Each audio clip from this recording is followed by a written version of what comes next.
If you like to walleye fish, you know that trolling is one of the best ways to locate walleye, especially if they're scattered over a large area. If you're fishing the Great Lakes, it's common to have to troll in deeper water. If you're fishing in northern lakes, you may be fishing a lot shallower, 10 to 15 feet below the surface.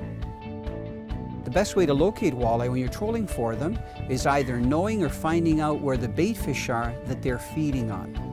What I like to do is use a lure that creates a lot of vibration, like a jointed minnow bait when I'm trolling, because I find that those will actually attract the walleye from further distance, especially if I'm fishing in northern lakes.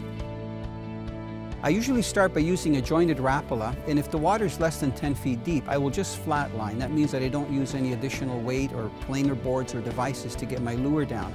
I usually run about 100 to 150 foot lead from my reel, and I try to contact the bottom every once in a while.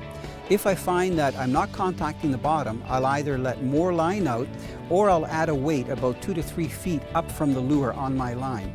I find that using a weight that does not have a lot of resistance in the water, something that's more pencil shaped, works really well, and it doesn't take away from the action of the lure. I find that trolling speed is crucial when you're using a jointed minnow bait.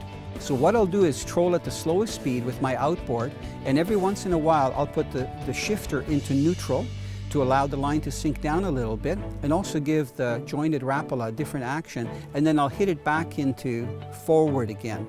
I do that in combination with not just trolling straight, but trolling a little bit to the right, a little bit to the left. So I'm actually covering subtle breaks on the bottom because those walleyes are cruising and they're really attracted to places where there's a little bit of depth change. Some anglers wonder how you know when you get a walleye on if you're touching the bottom every once in a while. As soon as a walleye hits, you actually get a pumping action on your rod, and if it's a big one, of course, drag is going to go out. So what I do then, if I'm holding the rod, I literally just ease back a little bit. I never snap my rod. And if it's in the rod holder, I try to very gently lift it without any jarring action where it can actually dislodge the hooks and the fish. Once I do that, I hold the rod and I just retrieve gently. So there's no pumping of the rod, there's no jerky motion. Even before you know it, you've got the walleye in the net.